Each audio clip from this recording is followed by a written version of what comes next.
Hi, I'm Sabrina, and this is my art journey in making Krysta. On the 13th of May 2023, my goddaughter, who is also one of my nieces, invited me, her mother, my sister, and her grandmother, my mother, to have some fun on Mother's Day. The fun was air drying clay. None of us had ever touched clay, let alone sculpted before. This is my first attempt at making Lady One after 4 hours on Mother's Day. This is the front, and here is the back. Well, for a first attempt, it was okay. However, I'm too much of a perfectionist, and I didn't like her She-Hulk appearance, all the way her legs folded underneath, and basically everything was just out of proportion. To fix the issues with her legs, I decided to make her seated on a tree stump.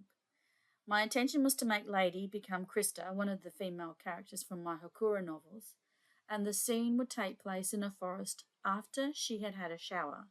Since this was to take place in a forest on an alien world, I decided to get some more clay for the tree stump. This is my second attempt at Lady 2. From the front, I had intended to do her hair afterwards. I managed to figure out how to make her fingers and toes, and I was going to have her hand holding some of her hair in the air. But alas, tragedy struck. I dropped her and she shattered into smithereens. Not only was this disappointingly tragic, I also realised I wanted to complete her. Ironically, I had just purchased the additional clay and realised that the consistency was completely different to the original one. Even worse, the original clay did not like being reconstituted easily.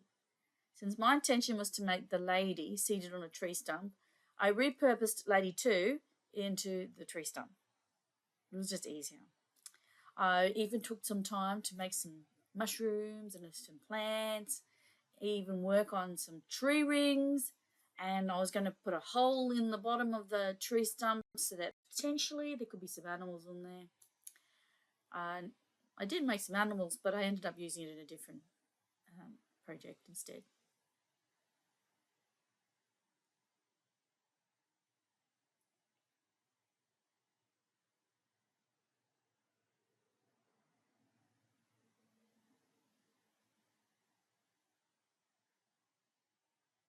Now I could start on Lady 3, aka Krysta, using the newly purchased clay.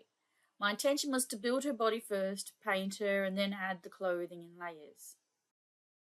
At this point, I realised that the Montmartre air dry clay that can be rolled into fine strands, really ideal for fingers, toes, and hair strands. It was just so much different to the Anko clay. I'm not paid to say that, by the way, it's just a fact. In fact, I was so pleased with the Montmartre clay while building Krysta that I took more photos of the different stages this time around. So here is Krysta, just her body, unpainted. I seated her on the tree stump. This is just different lighting. Now I've added her skin and I've started putting her face on there. I've gave her some underwear, and now I've added the clothes. I've actually painted underneath in between her legs on the clothes, and now I've painted on top of her dress. I've started with the scalp. I've even added some runes to the dress to keep in line with her character. I put the runes actually all over the dress, so not only underneath, also on the back of her dress. And when I started working on her hair, I started to do it in layers. And as each layers were added, I'd paint them. And I put the alfoil underneath it just to make sure that I didn't paint her dress and everything else. So I started adding the hair that would go to the front of her arm.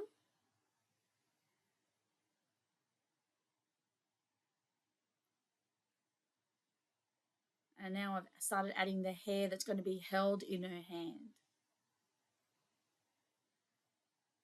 And I've now added the rest of her hair on the top of her head. So this is all her hair now completed. I've fixed up some of the paint issues. I have a bad habit of not sticking to the lines.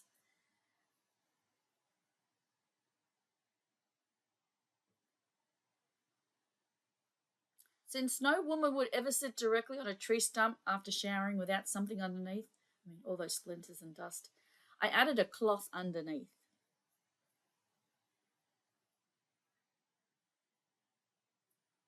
And the reason why her left hand was in the air was because she was holding one of the plant pitchers that held the water from her shower, so the water wouldn't be wasted.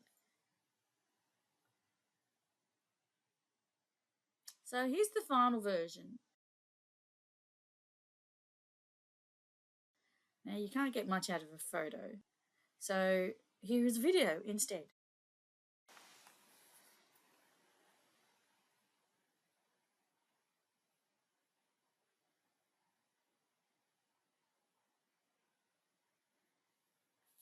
So hopefully you can see the runes on her dress. And I'll try and get closer to her hair.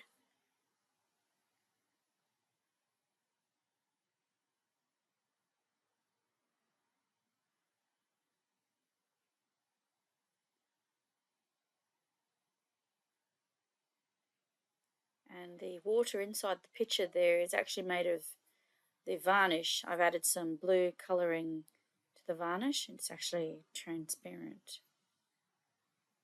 The flowers, the yellow and red flowers there, I actually added the same crystal varnish as the blue stamen to that red flower. I've added some brown lichen to the left there and the green mushrooms to the right.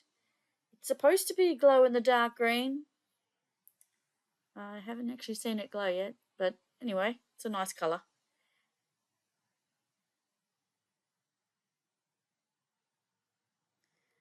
Here is the hole that I added to the tree stump. I did create some creatures to put in there, but in the end I put that in another project to do with Houkura.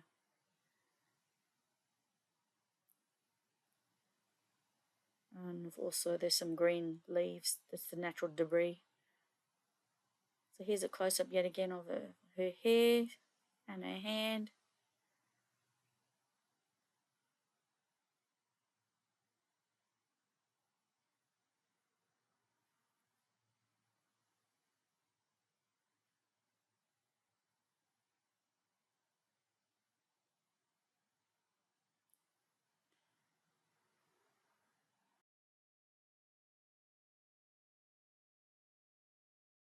So this is Krysta.